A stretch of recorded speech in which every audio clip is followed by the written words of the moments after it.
Yaorana et Kaohanu Iletiki, donc du coup ici vous allez voir un petit interview de Jimmy Tutave Ua. Mais avant ça, je vous laisse le petit teaser que j'avais fait sur les réseaux sociaux tels que Instagram et Facebook. Et une fois que ce teaser sera fini, vous aurez l'interview complète de Jimmy Tutave Ua. Le prochain invité que je vais vous présenter est un jeune garçon qui a grandi dans un quartier social, Veitavatawa. Des quartiers comme cela, il en existe des dizaines à Tahiti.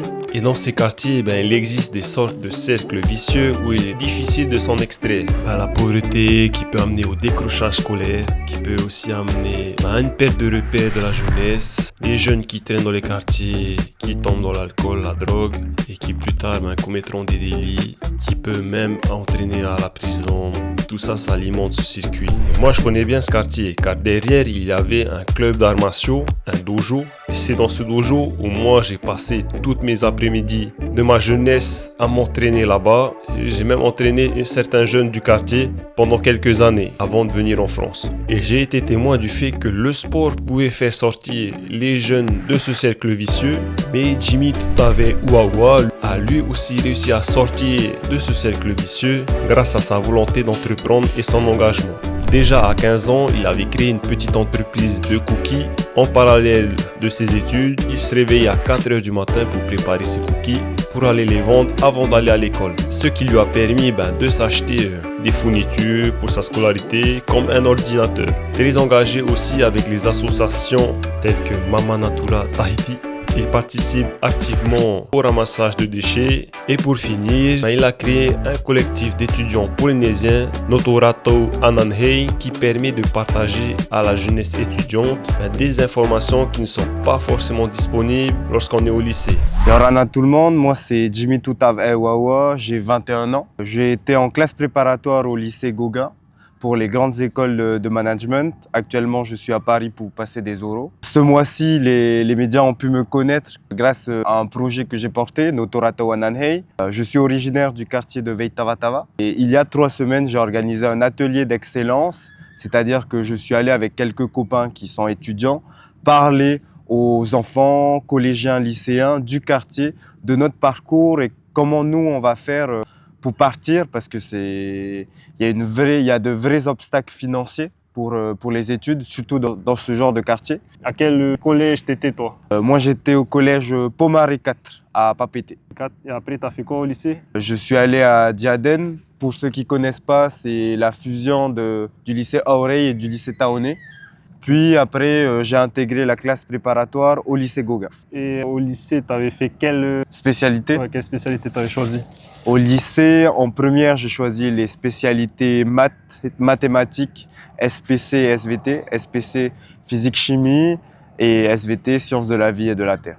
Et comment ça se fait que tu avais choisi ces matières? J'ai toujours été bon en maths. Les sciences, ça m'a toujours intéressé. Et comme c'était l'équivalent du bac S et que nous, le bac S, on le vendait comme un bac qui permettait de tout faire, c'est pour ça que j'avais pris ces spécialités. Parce que maintenant, ça n'existe plus, bac S, bac STG, bac ES, bac L. Non. Tu choisis les spécialités maintenant? On est les cobayes de la réforme des lycées et du bac. Donc non, il n'y a plus de bac S, c'est suivant des spécialités. Il y a des forces et des faiblesses. Et je pense qu'aujourd'hui, ça a changé parce que je sais qu'en première, tu passes le bac de maths. Alors que je me rappelle que des gens de ma classe en première n'avaient plus maths. Ok. Parce que comment c'était à mon époque, en première, on passait que... La SVT, non? Nous, on passait français. Et on devait réviser plein de textes et on devait restituer le jour J 3 textes et faire des conclusions dessus, quoi. Pareil, en première, tu passes toujours le bac de français. Okay. L'écrit, la dissertation ou le commentaire de texte et l'oral où tu as une vingtaine de textes à apprendre. Et ça n'a pas trop changé. Non, ça n'a pas changé, oui. Okay. Mais du coup, en vrai, c'est cool parce que maintenant, tu peux choisir ta spécialité, ce que tu aimes, quoi. C'est ça. Est-ce que tu peux prendre histoire, maths, tu peux mélanger les trucs ou il faut vraiment que ça soit dans les mêmes... Tu peux mélanger, mais il va falloir savoir justifier ce choix. Okay. Parce que moi, je me rappelle, il y a un gars, il avait pris Spé Cinéma, EPS Maths. Donc, je ne sais plus comment il avait tourné ça, mais je sais qu'il était à la S, que c'était un athlète. Du coup, le PS, ça allait. Et qu'il était passionné par le cinéma. Et pour rester quand même un peu théorique et un peu à l'école, il avait pris l'aspect maths. Oui. Particulier comme Ouais. choix. Et du coup, ça existe aussi spécialité cinéma? C'est un truc à part au Diadème ou c'est ça? Non, ça existe. Je sais qu'il y a Diadème qui fait ça. Si je ne me trompe pas, il y a aussi Gauguin. Je ne sais plus si c'est une spécialité, mais il me semble qu'à LSR, il y a art, ou c'est une classe spéciale art. Je ne sais plus. Ouais, c'est un truc un peu mélangé, un peu. Enfin, c'est pas forcément que cinéma. Voilà. De tout, ouais. C'est ça. C'est bien parce que c'est des métiers de demain puisque le digital prend de plus en plus de place. Même aussi avec les réseaux sociaux, tout le monde essaye de faire des vidéos. Donc, Ouais, voilà, c'est vraiment ça. Il y a spécialité SI, c'est de l'informatique en gros. Ouais, bon, maintenant avec l'AI, enfin l'IA, limite, tu peux presque tout faire maintenant, quoi. Oui, mais Coder, tu peux sans rien connaître, tu vois. ouais, mais après ça reste toujours une force. Ouais, un homme qui a les sait, bases. Voilà, qui a les bases et en plus qui sait utiliser l'IA, il est C'est plus ça. fort que quelqu'un qui n'a pas les bases, quoi. Ouais, c'est ça, c'est ça. Sinon, toi, t'es allé direct prépa. Ouais, la prépa c'est après la terminale. T'avais fait quoi, là? Une classe préparatoire aux grandes écoles, CPGE, ECG à Gauguin, Ok, anciennement appelé prépa HEC. ok. Du coup, t'as fait les 2 ans, là? C'est 2 ans. Moi, je suis ce qu'on appelle un cube, Ok. c'est-à-dire que j'ai refait ma deuxième année, donc j'ai fait 3 ans de classe préparatoire. Ok. Donc c'est la deuxième fois que je passe les écrits et les oraux pour l'entrée aux grandes écoles. Ok. Souvent, on me disait que Oui. c'était cher de financer ça. Du coup, toi, tu trouves que c'était. Enfin, est-ce que tu as eu des aides ou enfin, comment ça s'est Ouais. passé? Il faut savoir que la classe préparatoire, c'est gratuit, c'est dans un lycée et c'est un peu comme une continuité de la terminale parce que vous restez en classe réduite. Nous, on était 21 dans une classe lambda du lycée. Mais par contre, ouais, les écoles de commerce sont très très chères. Mais il y a des astuces. Par exemple, privilégier ce qu'on appelle l'alternance. Ok. Donc, ce qui se passe, c'est que tu fais une durée en entreprise et une autre durée en présentiel dans le campus. Et ce qui est top, c'est que c'est l'entreprise qui paye tes frais de scolarité pour l'année. Ok. T'en connais des gens qui ont fait ça? Toi, t'as fait ça? Moi, j'ai pas encore fait ça parce que c'est directement en école que tu commences ça. Ok, ok. Mais beaucoup de Polynésiens le font. Je sais que MBS, donc l'école de commerce à Montpellier, est très prisée par les Polynésiens parce que c'est la seule grande école de management. Soit on appelle ça une grande école de commerce, soit on appelle une grande école de management. C'est la seule qui propose l'alternance dès la première année. Donc c'est très prisé par les Polynésiens. Mais dans toutes les autres écoles, à partir de ton M1, donc quand on entre, on intègre en L3. Dès que tu es en M1, tu peux faire de l'alternance et c'est ce que je vais faire parce que c'est très très cher. On est aux alentours de 60 000 € pour les 3 ans, donc 20 000 € l'année. Moi, j'ai la chance d'être boursier, donc je vais être exonéré de certains frais, d'une partie des frais de scolarité. Et par contre, là, c'est très aléatoire, c'est suivant les écoles. Donc, mon choix d'école aussi se tourne par rapport à ce genre d'aide. Ok. Tu sais déjà dans quoi tu veux t'embarquer? Enfin, quelle étude ou... Oui. Moi, j'ai toujours été attiré... ça va pas être linéaire, mais j'ai toujours été attiré par l'entrepreneuriat. Mais je ne veux pas faire un master en entrepreneuriat puisque mon but n'est pas de lancer une affaire, n'est pas de lancer un business directement après la sortie de mon école. Moi, je veux vivre également en tant que salarié parce que je trouve qu'il est important de savoir comment fonctionne une entreprise dans sa globalité, donc en tant que salarié. Donc moi, je me vois faire une carrière en tant que salarié pour ensuite être un meilleur entrepreneur. Ok. Parce qu'il faut connaître les problématiques de tout un organisme finalement, de toute une organisation. Donc moi, je vais me spécialiser en comptabilité. Ok. Ce que je vise, c'est l'expertise comptable. Donc il est d'usage normalement, tu veux faire de l'expertise comptable, d'aller en université et de faire un master CCA. Les grandes écoles de management proposent des masters équivalents à celui-ci. Donc ce qui est top avec les masters CCA ou ceux des écoles de management, c'est qu'il permet d'avoir 5 des 7 UE du DSCG. Et tu fais, après l'obtention de ton DSCG, tu fais 3 ans en cabinet. Donc moi je veux aller en école de management parce qu'ils ont un réseau international. Moi je veux faire je veux commencer à travailler en cabinet à l'étranger. Je vise notamment Londres ou New York parce que c'est important d'avoir une vision internationale et d'avoir de l'expérience à l'extérieur. Et après tes 3 ans en cabinet, tu passes ce qu'on appelle le DEC. Et l'obtention de ton DEC, tu es expert comptable. Ok. Ça a l'air facile dit comme ça, mais c'est plus compliqué. Ouais, c'est compliqué, ouais. Et du coup, parce qu'à Tahiti, il n'y a pas aussi ça, DCG Si, il y a DCG à Diadème. En fait, ce qui m'avait intéressé en classe préparatoire, c'est que la prépa ECG, elle est généraliste. Elle est multidisciplinaire. Donc, on a le choix jusqu'à là, ça fait 3 ans après le bac que je ne suis même pas encore engagé en comptabilité, pour te dire, tu vois. Donc, alors qu'en DCG, après le bac, tu es bloqué. Donc, si tu n'as plus envie, tu recommences. Alors qu'en prépa... tu as aussi quand même le BTS comptabilité. Genre, toi, ça ne t'aurait pas plu de faire BTS à Oreille? C'est pas commun d'avoir fait une voie générale et d'aller en BTS. Vu que pas les bases. Ouais, voilà, c'est ça. Ouais. C'est ça. Et un peu aussi comme le DCG, le BTS comptable, c'est trop restreint. Comme en terminale, je ne savais pas du tout ce que je voulais faire. Je savais que l'entrepreneuriat, ça m'attirait, mais j'étais conscient que je n'avais pas le capital ni le réseau pour pouvoir me développer. Il fallait que je fasse autre chose pour avoir une certaine légitimité. Parce que ça se joue aussi à la confiance. Si tu veux travailler avec d'autres personnes ou d'autres organismes, il faut mettre de la confiance entre toi et tes partenaires. T'as pas peur comme t'as pas vraiment fait de compta pendant vraiment plus, t'as pas peur genre que ça va être pas digestif quand tu vas aller dessus? C'est ça la force des écoles de management, elles sont vraiment construites par rapport à la prépa. Donc en L3, la L3 elle sera assez généraliste, mais c'est moi qui choisis mes matières. Donc je pourrais faire une initiation en comptabilité, une remise à niveau pour pouvoir commencer mon parcours en comptabilité du mieux que je peux. Okay. Donc c'est vraiment ça la force des classes prépa, surtout la filière ECG, c'est que jusqu'au dernier moment, tu peux choisir ta voie. ECG, ça veut dire quoi? C'est la prépa économique et commerciale, voie générale, parce qu'il existe également la prépa ECT, économie commerciale, voie technologique, qui est à Papara. Et les deux prépas permettent d'avoir les grandes écoles de commerce de France, donc sans distinction. Ouais. Donc il y a des collègues de classe qui seront issus de bac technologique et candidatera au même stage et au même poste et on aura le même diplôme. Ça c'est top parce qu'il y a une vraie inclusion et c'est une voie d'excellence. Donc c'est top aussi de faire découvrir aux internautes que même avec un bac technologique, tu peux prétendre à des études dites d'excellence. Ouais. Et toi tu connais, hein, parce qu'il y a aussi une voie un peu générale mais qui est AES, Administration économique et sociale. Ça t'a jamais entendu parler? Non, pas du tout. En fait, parce qu'à Montpellier, il y a aussi, parce que moi j'avais fait ça. J'ai fait BTS comptabilité à Tahiti. Ouais. Je suis venu en France, j'avais fait une licence administration économique et sociale. Et en fait, c'est un fourre-tout, tu vois. Ouais. C'est comme ce que tu viens de me dire à peu près, genre.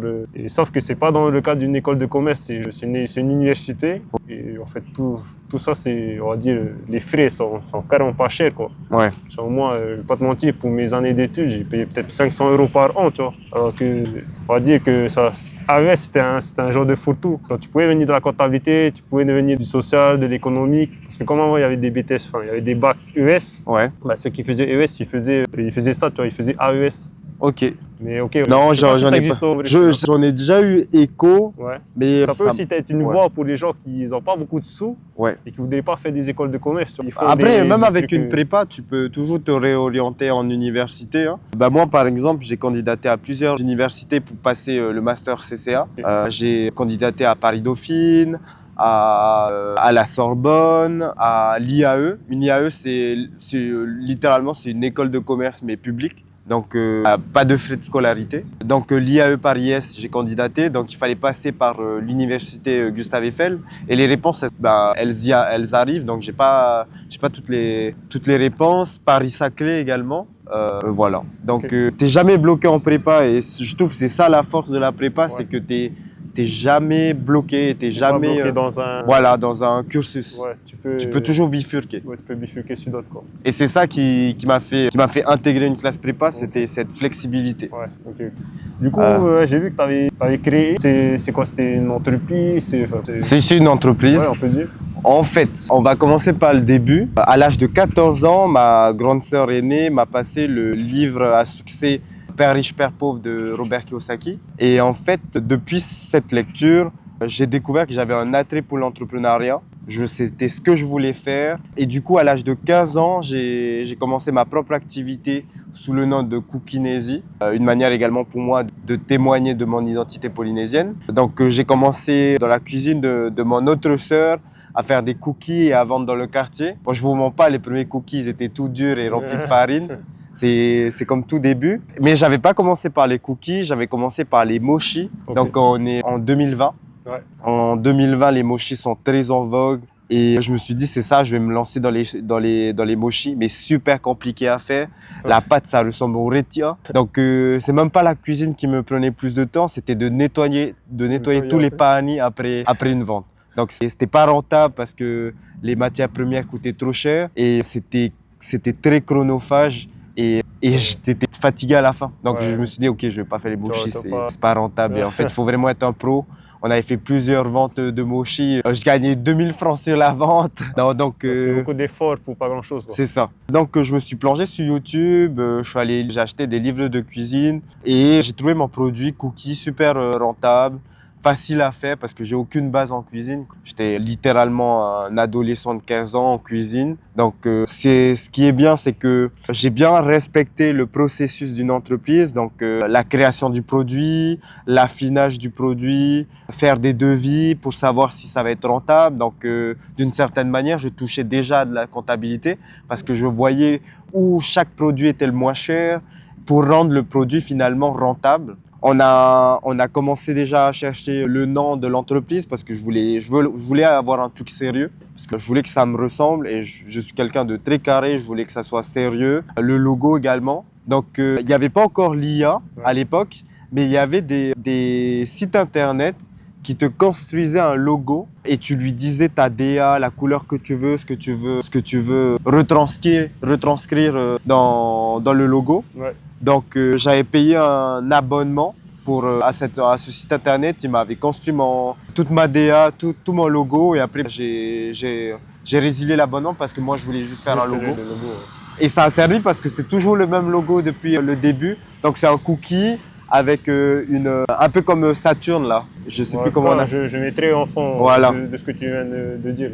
Et c'est toujours le même logo depuis. J'ai commencé dans mon quartier à le vendre et je me suis lancé sur Instagram et sur Facebook. Et c'est là que ça a un peu explosé puisqu'il y avait un vrai storytelling derrière, quoi, parce que je disais vraiment que c'était pour m'aider pour mes études. Donc Cookinesi, ça m'a aidé à payer mon téléphone et mon ordinateur pour ma classe préparatoire. Donc le plus gros chiffre d'affaires que j'avais fait, c'était le juillet avant d'entrer en classe préparatoire. Je m'étais fait 300 000 francs, mais j'avais travaillé comme un fou, je faisais que ça, j'ai pas eu de vacances finalement. Après au final, si ça t'a permis... ça m'a beaucoup apporté humainement. J'ai même pu travailler avec une pizzeria, la Sicile de maman, qui revendait mes cookies, qui m'en achetait en gros. C'était un super partenariat. En fait, ça te motivait parce que des entreprises, des gens en place te faisaient confiance et voulaient travailler avec toi, ça c'est super. Donc, je salue Jonathan Crawford avec qui j'ai pu travailler. C'était super sympa, c'était très enrichissant. Je crois là, j'avais la majorité, donc tout allait bien. J'étais également accompagné par ma famille, donc ma sœur qui me passait sa cuisine. J'ai toujours fait chez elle. J'avais mon propre endroit. Et elle me conseillait également au niveau de l'hygiène. Et vu que j'avais pas encore le permis, elle s'occupait quelquefois des livraisons. Donc ça, c'était top. En gros, tout le monde t'aidait quoi, pour que ça... J'avais un bon soutien. Et ça, c'est important, c'est d'être très bien entouré. J'avais ma meilleure amie qui avait commencé avec moi. Malheureusement, elle a dû partir pour les études, donc j'ai commencé tout seul. Mais la création de l'entreprise, elle n'a pas été faite que par moi. J'ai été entouré par mes frères et sœurs et par des amis très proches. Est-ce que tout était lié? Est-ce que toi, tu avais fait ça à la base pour financer plus tard certaines choses ou tu avais fait vraiment parce que tu sentais en toi que tu n'avais pas envie genre, de rester dans le quartier à rien faire? C'est vraiment après la lecture de Père riche, Père pauvre, une des leçons de cette œuvre, c'est d'atteindre une certaine liberté financière. Et à 15 ans, tu es très dépendant de toute ta famille. Ouais. Donc mes parents ils sont pas aisés et moi ça m'embêtait de leur demander de l'argent pour aller au cinéma par exemple ou pour des sorties quelconques. Donc je voulais avoir mes propres sous et mériter mes propres sorties. Donc je me suis lancé tout d'abord pour ça. Ouais. Et après, j'ai vu que quand même, j'amassais quand même de l'argent et j'entrais en classe préparatoire. Donc c'est après le bac. Là, c'était très clairement dit qu'il fallait un ordinateur, surtout pour la prise de notes en économie. Donc moi, j'étais stressé. Je me suis dit, mais j'ai pas d'ordinateur, comment je vais faire? Donc à partir du mois de juin, je commençais à bien faire le truc. Là, ça a vraiment été un tremplin pour l'entreprise. Elle s'est vraiment très bien développée à cette période-là. Et là, ça m'a permis d'acheter mon ordinateur, mes cahiers à la rentrée et même des vêtements pour m'habiller. Donc ça s'est fait de fil en aiguille et ça a construit quand même une des plus belles expériences de ma vie parce que j'ai appris à mettre un prix sur un produit, à gérer mes stocks, à communiquer avec sa clientèle parce que c'est pas toujours facile et ça te fait grandir, franchement ça te fait grandir et je suis super reconnaissant. Bon, il y a certaines périodes où c'était très difficile, tu te levais à 4h du mat, c'était en mode, les gens de ton âge ils font pas ça et toi tu te fais chier. Les gens de 15 ans, 16 ans, 17 ans en général, ils sont pas là en train de penser ce matin il faut que je fasse des cookies, il faut que je cuisine pour... Moi je me rappelle des pleurs à 4h du mat dans la cuisine où tu es tout seul. Ouais. Genre, dehors il fait noir et il y a juste toi dans la cuisine qui a allumé la lumière, qui commence à préchauffer le four, à faire les pâtes pour pouvoir être opérationnel à 10h. Donc non, franchement, ça m'a fait beaucoup grandir. T'as forgé. Littéralement. Ok. L'association, ouais. Est-ce que tu peux m'en parler? Ce qui est très drôle avec Mama Natura, du coup, Natura, c'est une association environnementale qui organise des ramassages de déchets chaque semaine, autant sur les plages que dans les vallées, qui organise également des sensibilisations dans les établissements à l'impact de la pollution sur le Fénois et les océans et l'impact du tri sur la vie de tous les jours.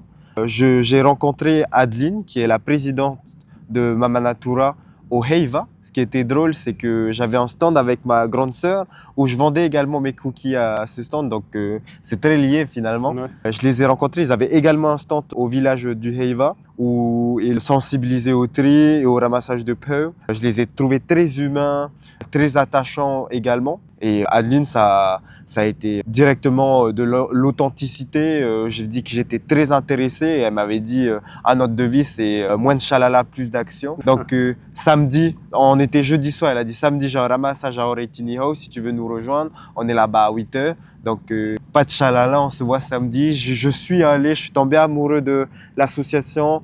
Autant sur le principe que sur les humains qui y vont. J'ai rencontré des tas de personnes qui sont aujourd'hui mes amis. Donc ça a commencé comme ça. Mama Natura également, c'est pas que des ramassages de peu, c'est de l'humain. Donc Adeline organisait des sorties montagne. Donc c'est avec Adeline qui vient de Corse que j'ai découvert mon île. Donc c'est quelle randonnée t'es allé? Alors on a fait Montmarault. Quelque chose qui n'est pas très connu, c'est la traversée Montmarault-Itavere.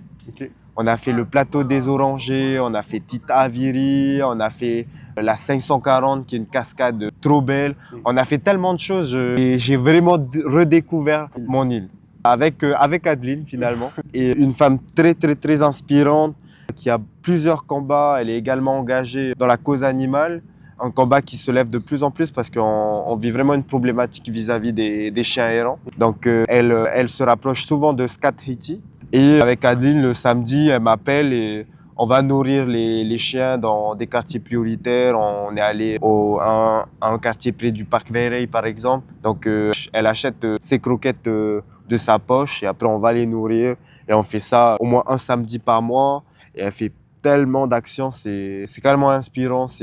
C'est vraiment le genre de personne que je veux devenir plus tard. Okay. Et du coup, est-ce que toi, ça t'a poussé alors à t'engager un peu plus? Oui, carrément. Ça a réveillé chez moi la flamme de l'engagement. Parce qu'avec Mama Natura, j'ai eu tellement d'opportunités. J'ai pu faire un plateau TV où je pouvais aller présenter l'association et mon engagement à l'intérieur. En entrant en classe préparatoire, ça a été très naturel pour moi de me présenter en tant que président de l'association. Et j'ai eu l'honneur d'avoir cette fonction durant 2 ans. Donc oui, carrément, ça m'a réalisé l'importance de l'engagement en tant que jeune Polynésien. C'est vraiment participer à la construction de la société de demain. Et franchement, j'invite tous les jeunes à se lancer parce que c'est vraiment enrichissant et vous rencontrez tellement de monde, vous savez pas ce qui vous attend. Ce qui vous attend. Ouais. Parce qu'en vrai, on n'est pas forcément conscient qu'il y a des choses comme ça qui se passent. C'est vrai. Des fois, il faut tenter une fois et après, quand tu es dedans, tu tombes amoureux, quoi. Voilà, tu es pris par la vague. Ouais, c'est inattendu. Moi, j'ai eu la chance de les rencontrer au Heiva. J'en avais jamais entendu parler en plus. Et quand j'en ai parlé à des copains, ils disent « Ah ouais, on a déjà vu, ça nous intéressait et tout ». Et non, franchement, je pense que c'est la plus belle rencontre de ma vie. Okay. Du coup, tout cet engagement, ça t'a poussé aussi à créer autre chose. Tu peux en parler? Il y a 1 mois, j'ai créé, donc je suis le fondateur d'un collectif étudiant. Donc on n'est pas une association, Wananhei, qui veut dire en tahitien « pour leur avenir ». Et ça porte toute la philosophie du projet. Donc c'est vraiment s'investir pour l'avenir des jeunes de demain.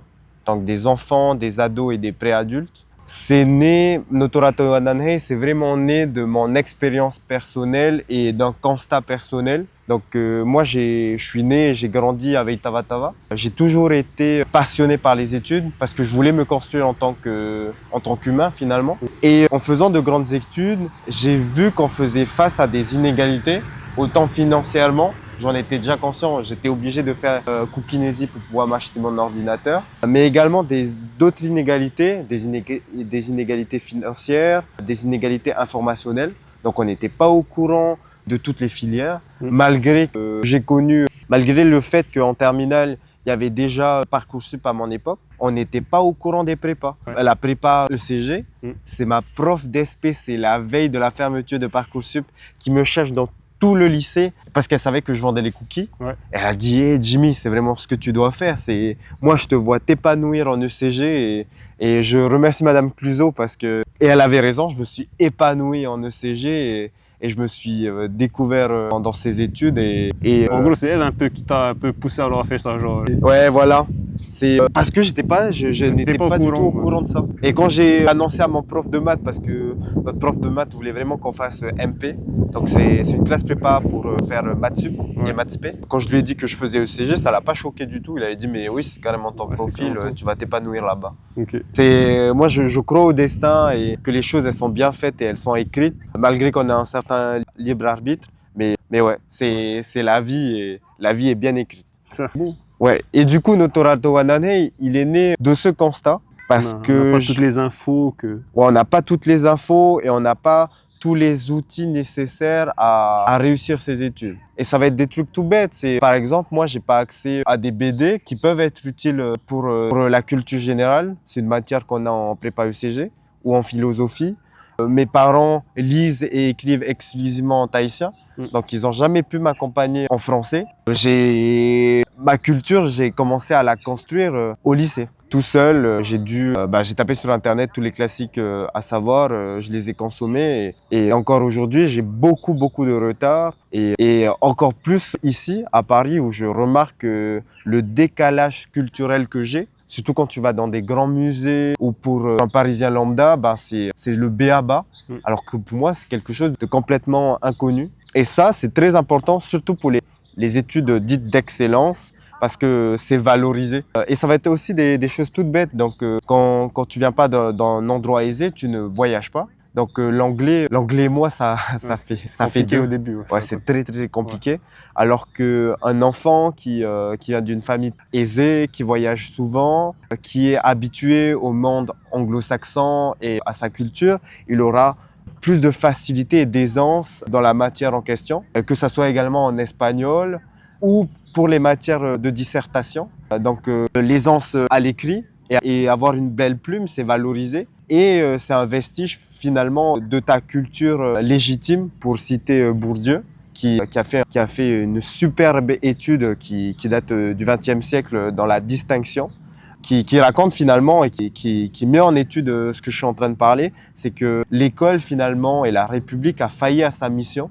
Au lieu de réduire les inégalités, elle en a construit d'autres parce que il y a toutes les activités extrascolaires qui permettent de réussir ses études que nous, enfants de quartier prioritaire, on n'a pas accès. Donc, Notorata Wananhe, il est né de ça. Donc, c'est donner accès à ces enfants à une culture qui est valorisée. Et ça ne concerne pas que les enfants de quartier parce que c'est les enfants polynésiens en général qui sont touchés par ça.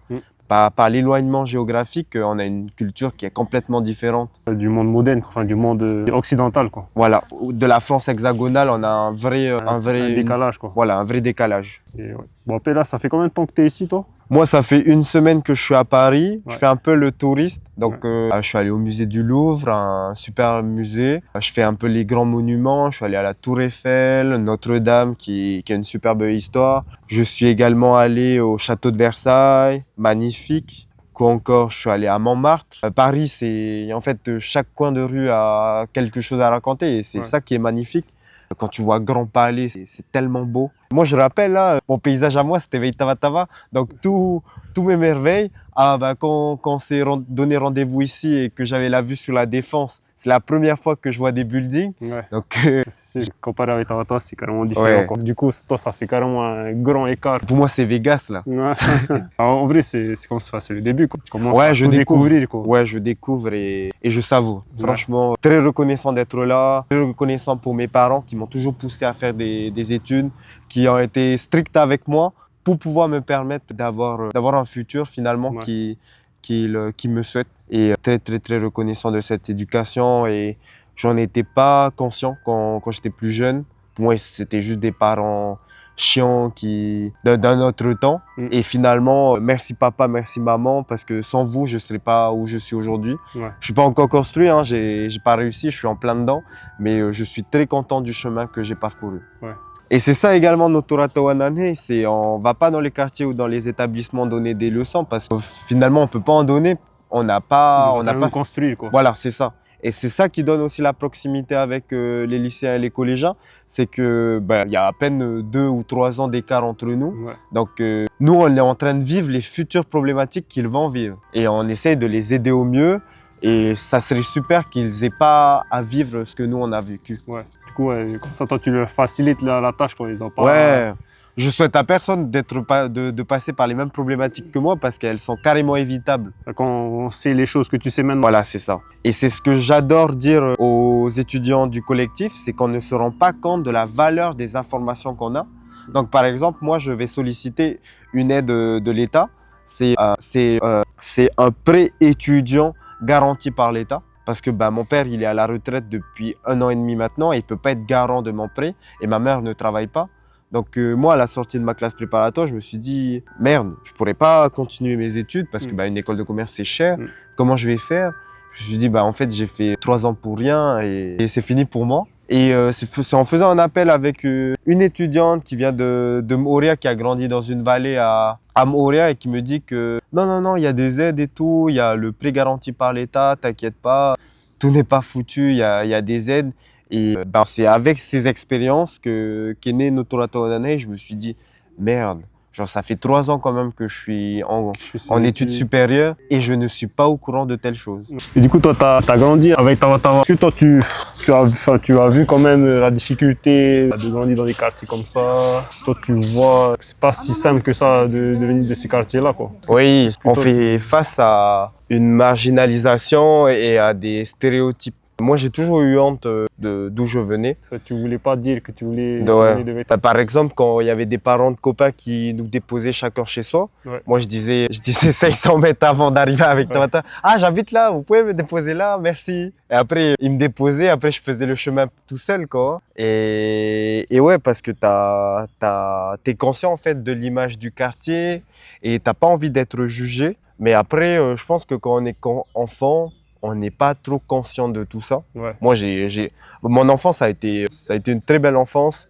Donc, je pense que je suis l'une des dernières générations sans les téléphones. Donc, on était des enfants en slip dans le quartier qui jouaient au billes, qui allaient hap el pauma, qui allaient harouler coq. Genre, vraiment des petits sauvageons. Mais c'est plutôt à l'adolescence où tu as envie de t'habiller comme les autres. Ouais, le regard des autres qui t'impacte. Donc, ouais, voilà, c'est ça. change. C'est vraiment durant l'adolescence parce que moi, à mon époque, c'était Hollister, c'était très à la mode et tout le monde voulait être habillé en Hollister. Ouais. Mais j'avais pas l'argent pour m'habiller en Hollister, c'est beaucoup trop cher. Donc, c'était quoi tes vêtements? Tarawa. C'était ça les vêtements. C'est ça. Chopo, les petits Ouais, Carrefour. on allait à Gémeaux. Gémeaux, j'aimais bien parce que c'était vraiment ce que je voulais. C'était des trucs très sobres. Moi, je voulais pas la. Enfin, c'est. Genre les couleurs, ouais, c'était simple. Voilà, c'est ça. Parce que Joe, sinon, c'est trop coloré. Ouais, c'est trop genre plein de têtes de mort. Ouais, voilà, c'est ça. Et c'est pas du tout ce que moi je voulais. Tous les simples. Ouais, c'est ça. Donc, ça a été très difficile. Et quand bah, moi, j'étais à Pomaré. Et j'étais en 6e P, je sais pas, pour ceux qui connaissent Pomaré, on est classé suivant notre niveau. C'est comme ça que c'est présenté, suivant nos résultats en primaire du coup. Donc c'est P, 6e P, 6e O, M, A, R, E. Okay. Donc la 6e P, c'était la meilleure 6e. Et donc il y a une vraie corrélation entre l'intellect d'un enfant et son milieu social. Donc moi, j'étais dans la meilleure 6e, la meilleure 5e parce que je suis resté en paix tout mon collège. J'ai passé mon collège avec des enfants plus aisés que moi, beaucoup plus aisés que moi. Donc ils avaient un iPhone. Et moi, j'avais des enfants dans ma classe en 6e qui avaient déjà un iPhone. Ouais. Donc toi, t'es sans téléphone. Et en fait, tu es là, la claque de la différence de lifestyle et de commodité de vie, elle fait mal. Si tu es un adolescent et tu te dis pourquoi moi je n'ai pas, ouais.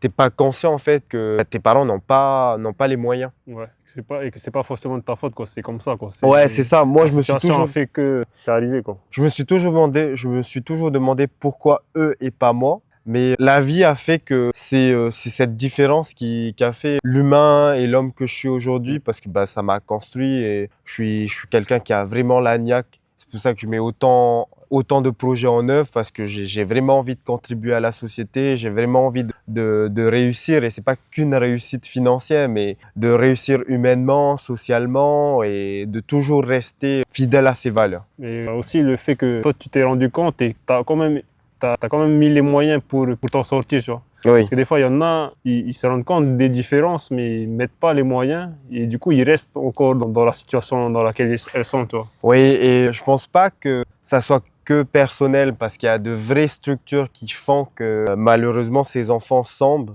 Il y a tellement de contextes qui peuvent pousser à avoir de tels résultats. Parce que moi, quand même, j'ai eu la chance, même venant de Veitavatava, je me sens quand même comme un enfant de Veitavatava privilégié, parce que moi, j'ai mes parents qui sont restés ensemble. J'avais en fait un foyer qui était stable, ouais. Et c'est pas ce que la majorité des enfants de Veitavatava ont eu. Et donc, même en général, c'est pas si commun. C'est ça.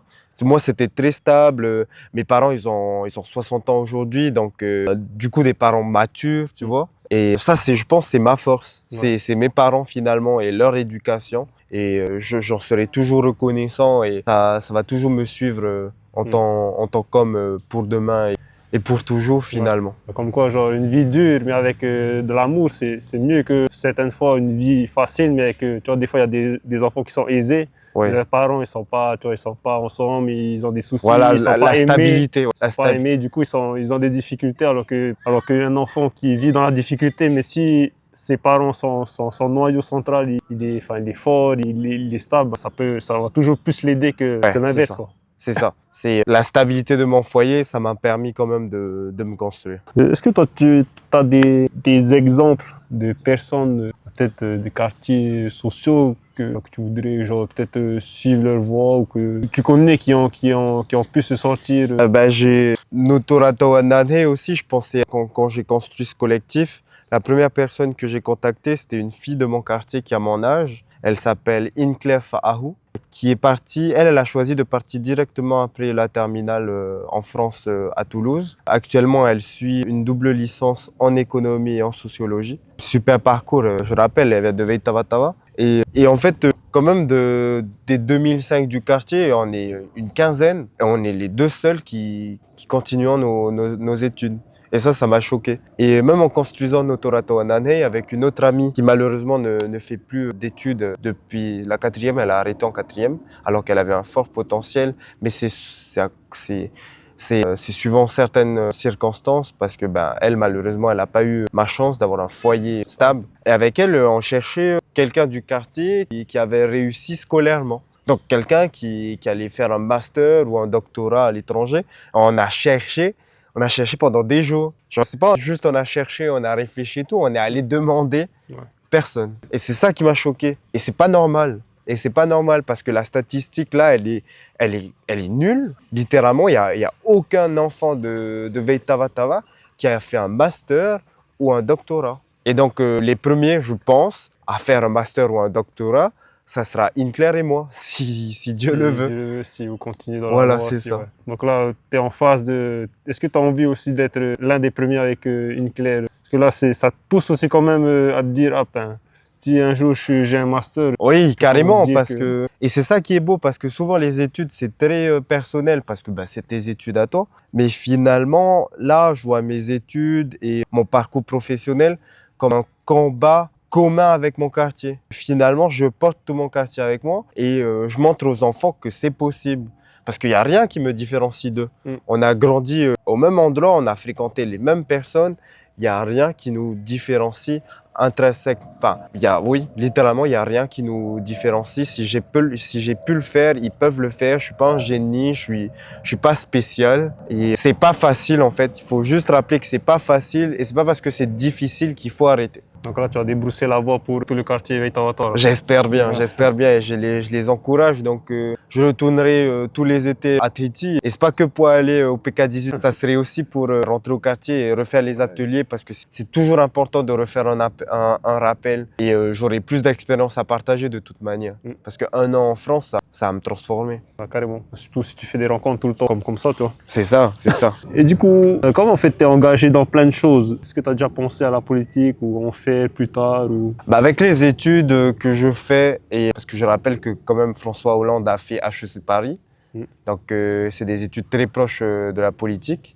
L'économie, ça touche la politique en général. Et avec les engagements, la politique m'a toujours attiré, donc j'ai toujours gardé un œil sur ça. Parce que c'est important, il faut que tout le monde s'investisse en politique parce que c'est littéralement les personnes qui ont le pouvoir et donc qui ont un impact sur ton quotidien. Sur la société, oui. Ouais, c'est ça. Donc oui, c'est une voie qui reste ouverte. J'attends de me construire parce que je ne suis pas à un âge où je peux me positionner réellement parce que je pense que je ne me connais pas assez. Ouais. Mais en tant qu'enfant qui vient de quartiers prioritaires et qui est conscient des inégalités, c'est vrai que je vais me positionner politiquement vers une certaine pensée idéologie. T'es pas forcément trop jeune, comment il s'appelle, le député là qui était... Comment il s'appelle? Timothée Le Gaïc. Ouais, il était jeune aussi lui. Ouais, je crois qu'il est devenu député à 21 ans, à mon âge. Voilà. Mais parcours très différent. Lui, il a grandi dans une famille très engagée en politique. Donc moi, je me laisse quand même grandir. C'est ça. Et je pense que c'est un peu le même raisonnement que pour entrepreneur.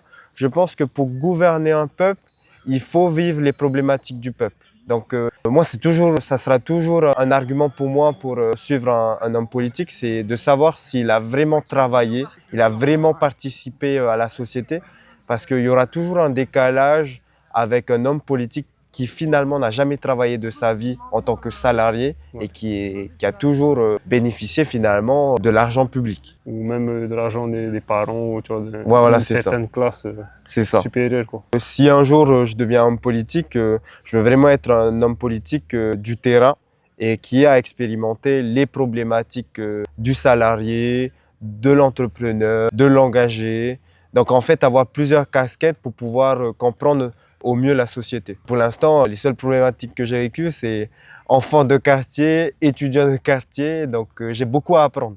Ton chemin est en train de se construire. À petit, mais ouais, c'est une voie qui reste ouverte et la politique, de toute manière, c'est très intéressant et c'est très important. Et il faut toujours amener l'humanité à la politique parce que la politique, elle est là pour le peuple et pas l'inverse. Tes ambitions pour le futur, tes projets pour le futur, dans quoi tu te vois dans 5 ans? Dans 5 ans, ça sera la sortie d'école dans 5 ans. Parce que je compte pas m'arrêter au master. J'aimerais intégrer d'autres écoles, que je me laisse aussi découvrir ça. J'aimerais faire plusieurs masters par exemple, tu vois, et faire un doctorat. Donc dans 5 ans, c'est un peu trop court parce que je serai toujours encore étudiant. Ok. Déjà là, pour toi, dans 5 ans, tu te vois encore étudiant? Ouais, je me vois encore étudiant. J'espère avoir le luxe de pouvoir encore étudier parce qu'il faut se loger. Ouais, donc c'est ça qui est bien avec l'alternance. Donc je pourrais quand même subvenir à mes besoins et être étudiant en même temps. Et si on vise dans 10-15 ans là? Dans 10-15 ans, je pense que je ferai quand même une petite carrière ici en Hexagone ou à l'étranger. C'est toujours important d'apprendre de l'extérieur pour finalement revenir au pays. Parce que je veux vraiment contribuer au pays. Mais je veux contribuer au pays au mieux de mes capacités. Ouais. Donc je veux vraiment être construit quand j'y retourne.